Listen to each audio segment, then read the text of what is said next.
Ubah hidupmu menjadi lebih minimalis dengan membaca buku Seni Hidup Minimalis karya Francine J. Assalamualaikum warahmatullahi wabarakatuh. Halo teman-teman semuanya, perkenalkan saya Ariyanti Mustika Nur dari Program Studi Pendidikan Matematika. Pada kesempatan kali ini, saya akan mereview sebuah buku yang berjudul Seni Hidup Minimalis karya Francine J. Apa sih pelajaran yang dapat diambil dari membaca buku Seni Hidup Minimalis karya Francine J ini? Dari buku ini kita dapat belajar bagaimana cara menjalani hidup yang lebih sederhana, tenang, dan bermakna di tengah gaya hidup modern yang serba cepat ini. Dalam buku ini, Francine J menyatakan bahwa memiliki sedikit barang itu akan lebih terasa bahagia, padahal kalau kita pikir, kita justru akan lebih bahagia ketika kita memiliki banyak barang, apalagi barang-barang yang baru. Namun yang sebenarnya terjadi, justru barang-barang tersebutlah yang akan menyedot uang kita, kualitas hubungan kita dengan orang lain, dan bahkan kebahagiaan hidup kita sendiri. Ada 4 bagian yang akan penulis bahas dalam buku ini. Pada bagian pertama, Francine J berupaya untuk mengubah pola pikir pembaca dengan menjelaskan bahwa memiliki terlalu banyak barang atau keinginan itu akan membuat hidup kita lebih rumit dan melelahkan. Dalam buku ini dijelaskan bagaimana cara menyederhanakan aktivitas dan fokus pada hal yang benar-benar penting dalam hidup. Hal yang saya sukai dari membaca buku ini adalah cara penyampaiannya yang sederhana. Dalam buku ini tidak hanya menjelaskan secara teori tetapi juga memberikan tips praktis untuk diterapkan. Buku ini mengajarkan bahwa hidup minimalis itu bukan berarti pelit atau hidup kekurangan, melainkan memilih apa-apa yang benar-benar memberikan manfaat dan kebahagiaan bagi hidup kita. Pada bagian kedua, penulis memberikan metode yang efektif untuk membersihkan rumah dan menjaga rumah agar tetap rapi, yaitu metode streamline.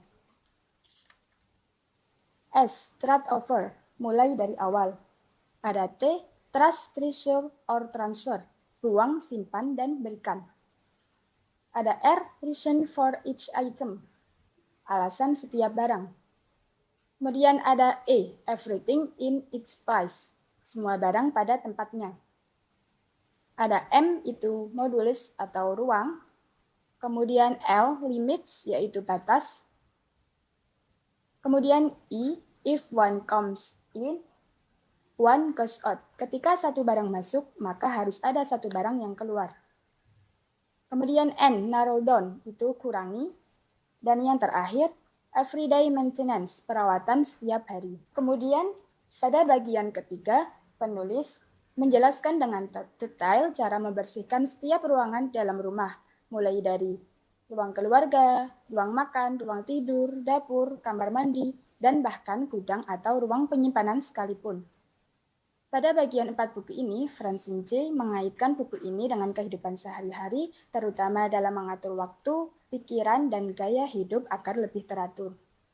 Konsep hidup minimalis ini dapat juga membantu dalam mengatur prioritas tugas, menciptakan ruang belajar yang nyaman, serta melatih disiplin dan fokus. Setelah membaca buku ini, saya mendapatkan pemahaman bahwa hidup lebih sederhana itu akan membuat hidup menjadi lebih tenang sehingga kita dapat lebih fokus pada tujuan hidup kita. Selain itu, buku ini juga memberikan motivasi kepada saya untuk lebih bijak dalam membeli barang, menjaga kerapian lingkungan, mengurangi kebiasaan berlebihan, serta menghargai hal-hal yang sederhana dalam hidup kita.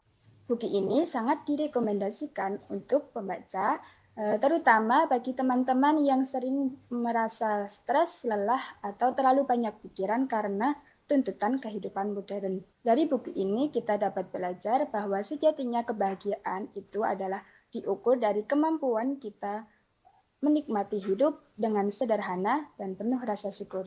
Bagi teman-teman yang ingin membaca buku ini, dapat membaca di Perpustakaan Universitas Tidar atau mengunjungi website Universitas Tidar. Sekian review buku dari saya. Terima kasih. Wassalamualaikum warahmatullahi wabarakatuh.